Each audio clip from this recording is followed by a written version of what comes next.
Do you ever get access to these materials that you were discussing earlier? Have you ever seen anything?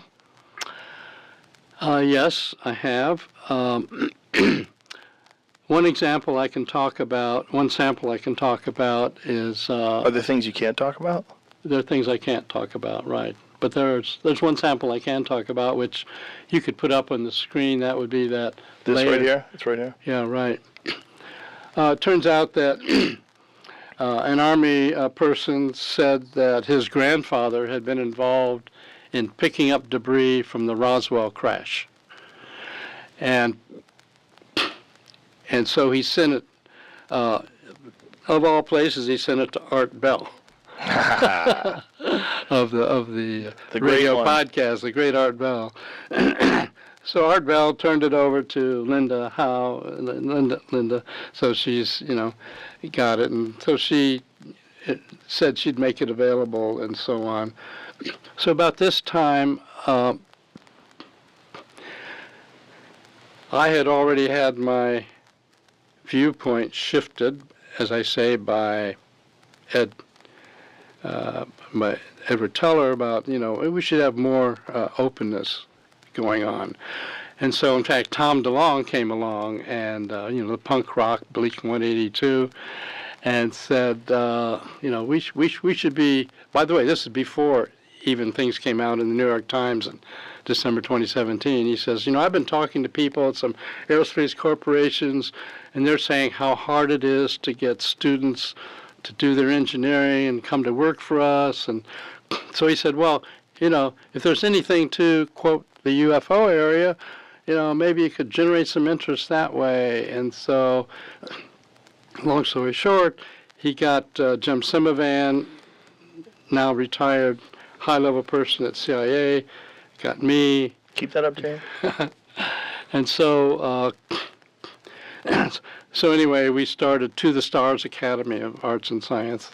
And so we were part of what was behind helping Leslie Kean get that story out in the New York Times to break out that something was really going on behind the scenes. Back to this material. So anyway, on this material, layered. She came up with this material. How big is this? What we're looking at? Oh, it's about this big. So 4 inches, something like that? Yeah, okay. Pretty big.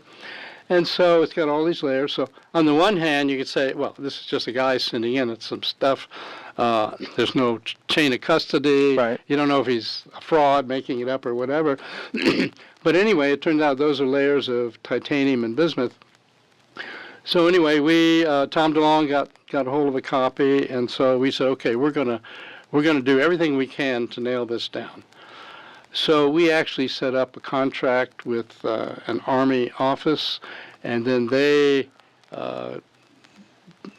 arranged for AARO, the All Domain Anomalies Resolution Office, to consider taking this seriously.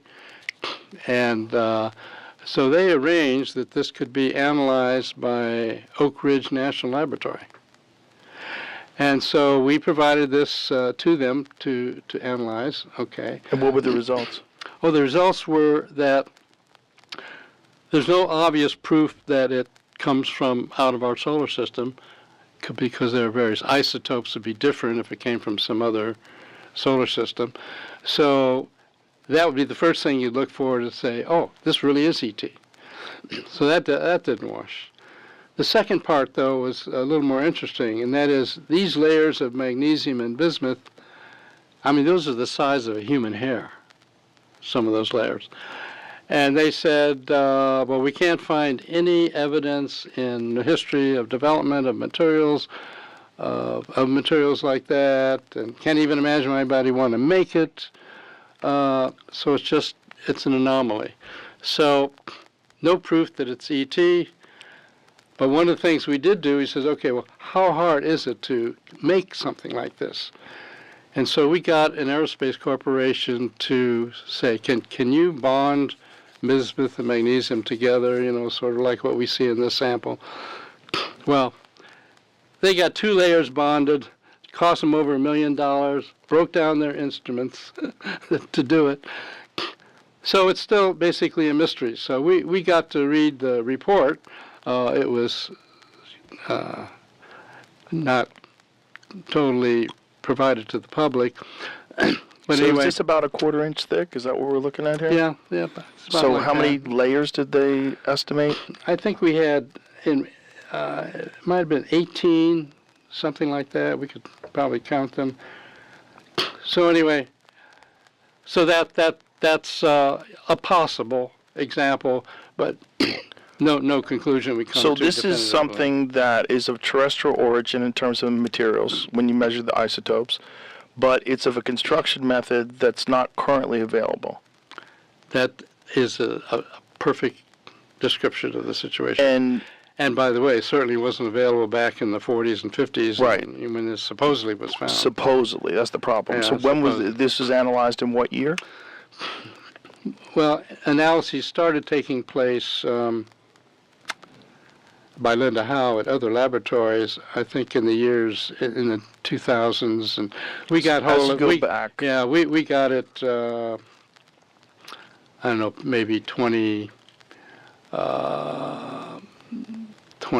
something like that, so. But whoever, if the chain of We got it custody we is got it accurate, analyzed. We got it analyzed only a couple years ago. but if the chain of custody is accurate, it goes back far enough where this is impossible. Right. And it seemingly, given the effort that the Aerospace Corporation put in, they can't even manufacture this today Right. in that level. So This Roswell crash is the big one, right? That's the one that everybody knows about, and it was in 1947 in Roswell, New Right. Mexico, and the wreckage was flown in 2 separate planes to Wright-Patterson Air Force Base, which is unusual in and of itself. And the idea was that it's flown in 2 planes just in case one goes down. That this stuff is so important that we have to analyze it. that's correct. What do you think that was? I think it was a true non-human intelligence craft that crashed. We've talked to one of my colleagues, Eric Davis, is one of my senior scientific advisors. He interviewed General Exxon, who had been head of Wright-Patterson Air Force Base and so on, and also DuBose. So he's interviewed a couple of people that were involved back in those days, and they say it was the real deal, that this was a real unidentifiable crash, and these materials were really from out someplace. And what did they say was done with the wreckage? That had been taken to Wright-Patterson Air Force Base for analysis. And did anything come out of that analysis? Not that the public would hear about. Not that you can disclose. Not that I could disclose. That's where it gets frustrating. So there was... Well, it gets frustrating even for, I mean, the compartmentalization in this area is really obscene. So you can have people sitting at this desk and someone else sitting in that chair, and They don't have access. I can't tell him what I'm working on, he can't tell me what he's working on, and so that's, our going forward with this is very, very slow and not opportune, I would have to say. And of course, we have data, can't go into detail, but we have data about crashes in other countries. So it's really clear that we're not the only ones on the planet. So that's something to be concerned about because, for example, here we have our capitalistic competition, aerospace corporations, electronics corporations, all being very hushed up and not sharing Which anything. stifles innovation. Stifles innovation. Meanwhile, in China, you put all the labs on something like this and say, and by the way, don't say anything outside that you're not supposed to say, or you're done. And so the competition that potentially could be They're happening. unhindered. Yeah. Yeah. So that's part of what's behind our not revealing what we've learned, because there might be some aspect that we've learned which in principle you'd think, well, you could reveal, but it might be the missing piece that some potential adversary said, oh, That's what we've been missing. Right. So even though generally speaking I'm of the feeling that there should be more disclosure, I'm also very tight on anything that could be potentially helpful to an adversary in this area. We're not going to reveal. That would be a mistake. So How do these things keep crashing if they're so good? If they can get here from somewhere else, why do they slam into the desert? Some of them have just been left in the desert, not crashed. Some of them. Some of them have just... I talked to Diana Pasolko about this. Oh, okay. And she refers to them as donations. She said that's how they were described to her. Yeah, so in fact, maybe some of them are donations to help us accelerate our forward motion, or maybe they donate something here, something in China, something in Russia, and see who is best at moving forward, right, just as part of their ISR evaluation of us.